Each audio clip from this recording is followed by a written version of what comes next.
Arnon, thank you very much for giving us a few minutes to discuss your remarkable movie. Thank you very much. Amazing story of your family. As everyone in Israel knows right now, after what, a year it's been at the movie theater? Yes, yes, it is. The Flat. The Flat. So The Flat, it started out, according to what you were just talking about, that it was just going to be a series of maybe hours or a couple of days filming your family to move items out of your deceased grandmother's house. Yes. At the time where you came into the knowledge of Mildenston, is that correct? Yeah, Mildenston. At that point, when you came across that information and all of a sudden your ideal of filming a family situation turned into something greatly more. Yeah. What were the hours and days, can you share? What were you going through during that time trying to decide what to do?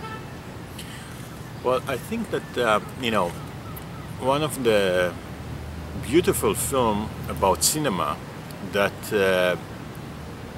and what I also tried to make in this film, is this feeling that, it just happened. But the reality is a bit different. Mm-hmm. This is after shooting and cutting and deciding what to do. In reality, it was a very, very ups and down process. And, the first idea was really, as you said, it was to, if I generalize it, was my idea, it was under the sentence, what can you learn about people from the stuff they left behind?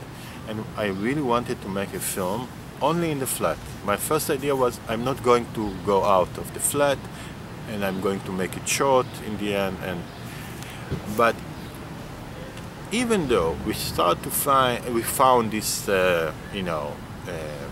evidence of the relation with von Mildenstein, and we found, of course, more than what you see in the film, even after that, it took me, it's not that just right away I said, okay, this is the story. It took me a while to understand that this is the story, and I, in a matter of fact, shoot some other scenes until I understand, no, this is the story.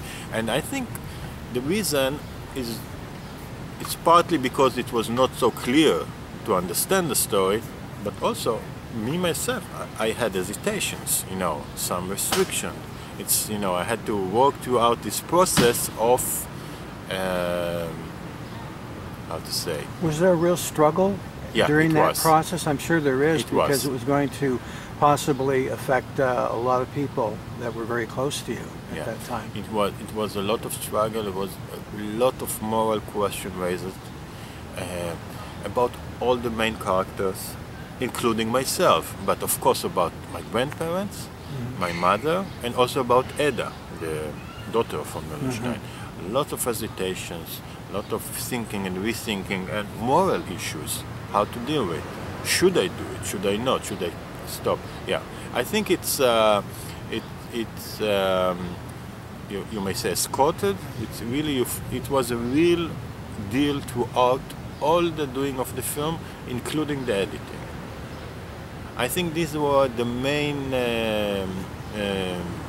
my main concerns. We had a lot of material. It was not a matter of technical editing, what to cut. It was really a matter of what to leave in the film and how to do it in order to be 100% as you can. You're never 100%, but behind it. You had a camera person. And did you discuss with him basically kind of how you wanted the composites to be? I can say about it two things. First of all, I started shooting by myself, and this is, you see it also in the film. The film started nearly as a home movie, and and that was the real process. And then I became the sound man with the camera person, and then later on also, it's depend on the money, Then we raise money so we can hire more professional people. But I think one of my main new things in the film was to how to say, not to be in control about but to trust the cameraman. Because even if you are saying to him what he should do, you need to know what's going to happen. And I didn't know what's going to happen. So I had to trust him.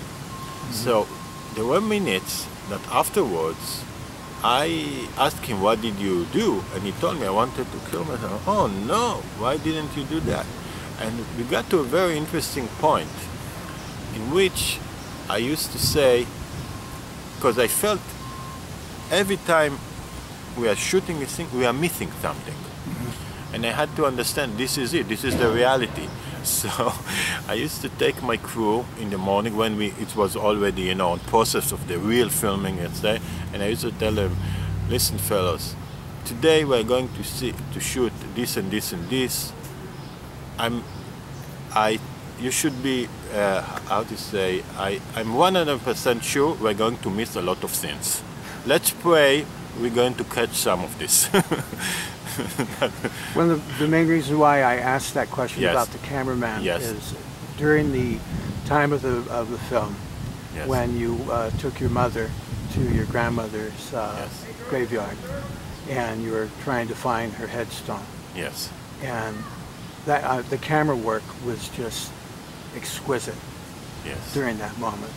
And another question that I had during that moment when you were in the graveyard, what were your feelings when you were going through that low brush trying to find the headstone and you weren't able to find her headstone? What was going through your heart and mind at that moment?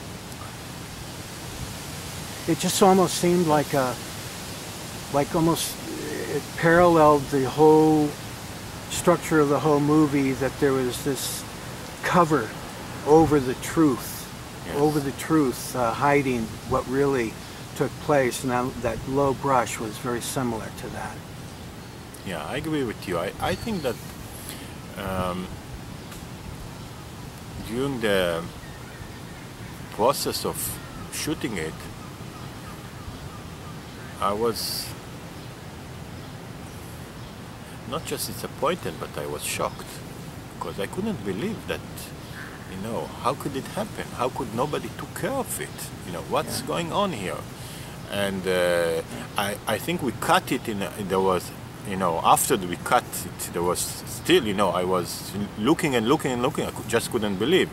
You cannot show it, you know, minutes and minutes in the film. I think we edited in the way you can understand it. But while editing it, I think that the film is starting from a point that I call it a celebration of finding, of discoveries. There is thousands of gloves and bags, and you know, like you feel like everything is under your hands, and you just need to make it in the right order, and you find all the answers. But when the process of the film is keep going, there's less and less evidence. There's the symbol of the hands trying to, you know, catch something. I think that's the symbol of my doing in the film, and in the end you cannot really hold the past. In the end there is no evidence. In the end you will remain with a mystery. You will remain with some question that do not have an answer. One other real poignant moment in the movie was when you were inquiring in Germany from the gentleman on the second, what type of job did he have? Yes. That was the only moment in the entire movie where I ever felt that there was an anger, frustration in your voice at any time in the whole movie. And it was really, really, even though you weren't yelling it, Yeah. but it came through loud and clear. Yeah. I mean, there was no messing around, and it was so poignant because he didn't sense it. He didn't hear it. And it really came through really, really clear. What were you feeling at that moment? You know, on the one hand, throughout all my meetings with the von Millenstein, it raised lots of complex feelings. On the one hand, they really treated me very well, welcomed me. They were nice people. And maybe I thought maybe they are naive, but on the other hand, maybe not. You cannot tell. And I didn't get the feeling it was naive. yeah, so I think it's open for interpretations, but to the way when you are there and you're asking questions, and suddenly you got those unbelievable answers from my point of view. Yeah, I think I was mainly frustrated. It's more than anger. It's different than anger. It's frustration because you want something to be open and discuss it, and then with you can with all the respect for the other, because let me state it very clear: there is no blame in their doing it. It's not their fault. And I also can understand very well to know that your father was a Nazi. It's not an easy knowing. Who want to know it? You can understand it, but I thought maybe we'll have the chance to speak more open about it, and where the scenes led me to not open. They don't know nothing. I think it's a moment of frustration over there. Well, I think your movie really gives everybody a template to be able to see that that issue can be discussed in a very civil environment, and I think your movie succeeds at that. That those were very, very difficult things for Ada. Yeah. Ada to have to listen to, and yes. and it was very very apparent with your mother as well. Yes. I mean, it was rocking her whole sense of reality that she grew up with. Yeah. But I think that you really succeeded with this movie fantastically. And just one last question. Where is this movie going to appear here in the United States? So we just, there is a distribution company called IFC, a New Yorker distribution company that just announced last Friday that they are going to distribute the film all over USA, and there is a release date already. It will start at October 19 in LA and New York, and then a week after it will be in 25 cities. 2012. Yeah, in a few months, I think 3 months, something like that, and we'll see what will happen. So it's depend, but they really believe in the film. They are from the first. They saw it in the Tribeca Film Festival. They were enthusiastic about it, and they are really believing. They're a great believer in the film. And it's still playing in Israel after 1 year. Yeah, now it's going to finish. It's 12 months. It's it's fantastic. Yeah, it's. Thank you very much. Thank you very much. And somebody had asked you what your next project is, and you didn't seem to either know or you haven't decided yet. Is that true? It's true. It's not that I not decided. I have few ideas, but I'm not sure if it will be one of them. I'm very, very busy with this film. And I also accompanying, coming, to places, and I think the US release is kind of the finale. You know what I mean? It's kind of the. It's going to be a whole other great experience. Yes, yes, that's right. Thank you so much. Yeah.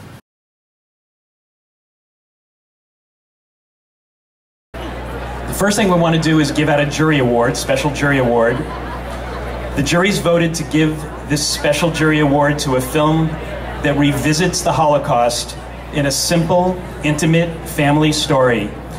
Structured as a mystery with unexpected twists and turns, this sophisticated documentary makes us ponder the complexity of human relationships and the desire for closure, and does so with honesty and an ambivalence that avoids easy answers. The special jury prize goes to The Flat.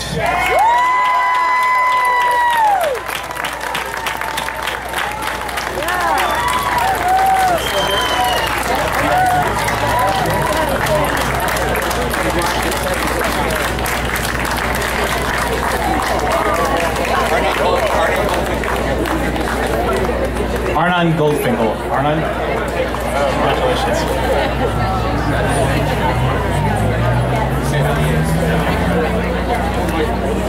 Okay.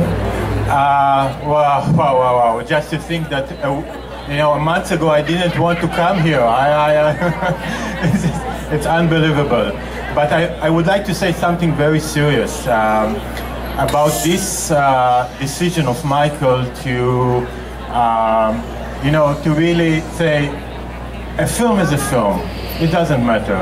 Because I'm having right now, for 1 year, a big struggle in Israeli industry, really against this decision that my film in Israel was distributed in the cinemas and did not get any support by the Israeli foundations for distribution because it is a documentary, which is ridiculous because it became the second most viewed Israeli film in the last year's cinemas. So I'm going now to tell them that Michael Moore decided in his